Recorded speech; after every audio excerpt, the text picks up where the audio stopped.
दोस्तों कई बार जब हम ग्रुप्स में बैठते हैं तो कई बार ऐसी बातें चलती हैं कि बेबी कंसीव नहीं हो पा रहा है या फिर प्रेगनेंसी में कोई दिक्कत आती है। फिर सोचा जाता है कि आईवीएफ ट्रीटमेंट लिया जाए, लेकिन कपल्स ये सोचकर पीछे हट जाते हैं कि आईवीएफ ट्रीटमेंट बहुत ज़्यादा एक्सपेंसिव होगा।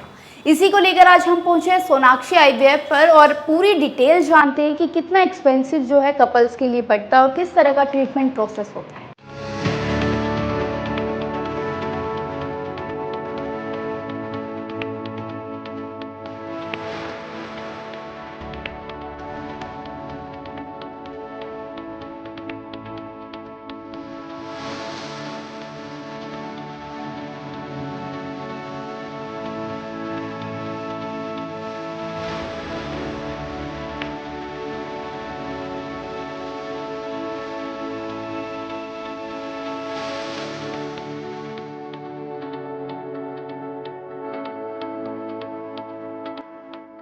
देखिए डॉक्टर सिद्धार्थ, यहाँ पर कपल्स आते हैं, आईवीएफ ट्रीटमेंट लेते हैं, उनसे किस तरह का रिस्पॉन्स आपको मिलता है? देखिए, जहाँ तक रिस्पॉन्स की बात है, सोनाक्षी आईवीएफ पिछले 3 सालों में आज तक हमेशा पेशेंट के साथ ही खड़ा है और रिस्पॉन्स अच्छा दे रहे हैं। तो ही जो है आज हमने रोहतक सेंटर के साथ साथ अन्य ज़िलों में भी हमने जो है अपने सेंटर्स को बढ़ाया है। कैथल, हिसार, भिवानी, जींद, अन्य क्षेत्रों में भी अपने सेंटर बढ़ाए हैं। उसका एक ही कारण है कि लोगों का जो विश्वास जो हमारे प्रति बढ़ा है, जो लोगों का रिस्पॉन्स आया है, उसका यही कारण है कि हम जिसको जिस इलाज की ज़रूरत रहती है हम उस पेशेंट को उतना ही ट्रीटमेंट देते हैं। ये नहीं है कि आईवीएफ सेंटर है तो केवल और केवल आईवीएफ ही होता है।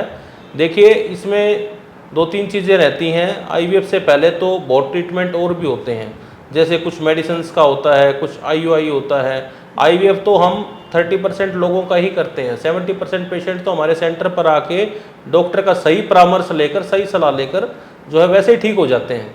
क्योंकि आजकल इनफर्टिलिटी बिल्कुल एक अलग डिपार्टमेंट हो गया है, तो वो उसी हिसाब से पेशेंट को जो भी मेडिसिन एडवाइस करते हैं वो इनफर्टिलिटी एक्सपर्ट्स होते हैं, वो हमारे सेंटर में अवेलेबल हैं, जो कि लोगों को ठीक इलाज दे करके हमारे पेशेंट्स को जो है सेटिस्फाइड भी करते हैं और उनके रिजल्ट्स भी आते हैं।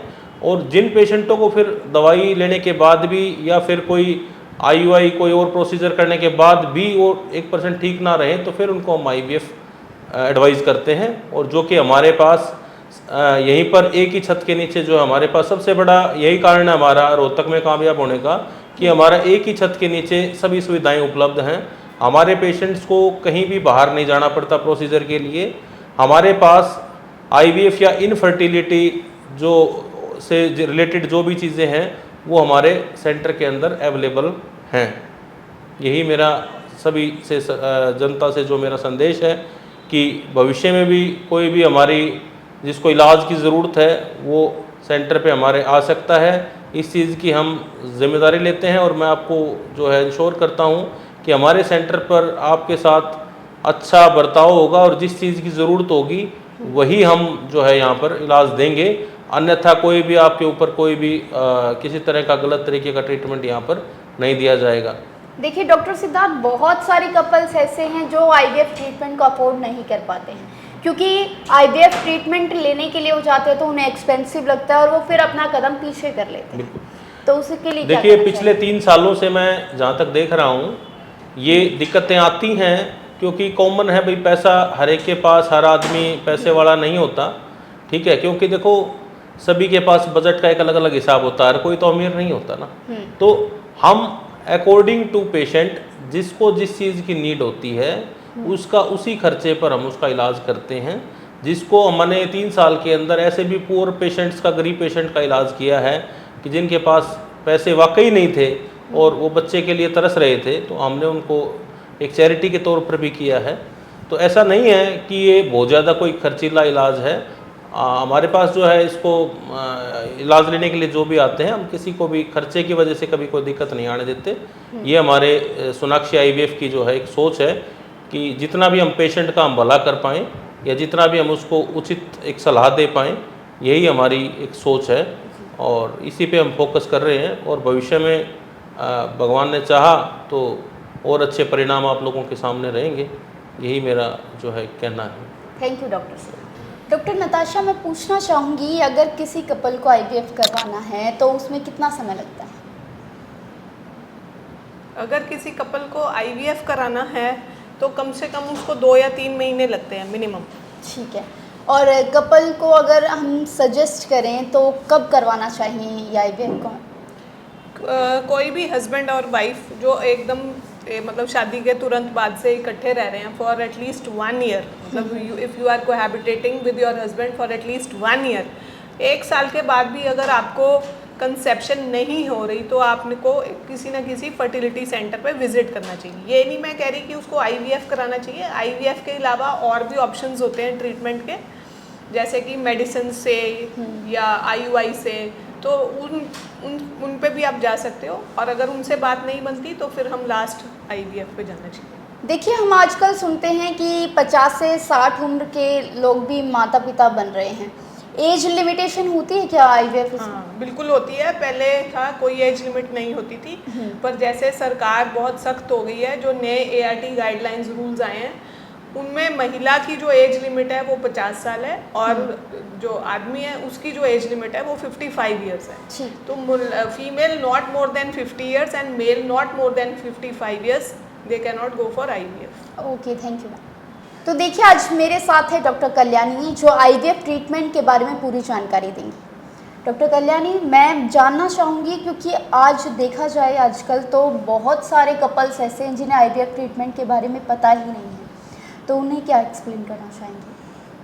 नमस्कार दोस्तों, मैं डॉक्टर कल्याणी, सोनाक्षी आईवीएफ रोहतक से। आईवीएफ जैसे पहले के टाइम में आईवीएफ बहुत अलग सा माना जाता था, लेकिन आईवीएफ अब इस टाइम में बहुत कॉमन हो गया है।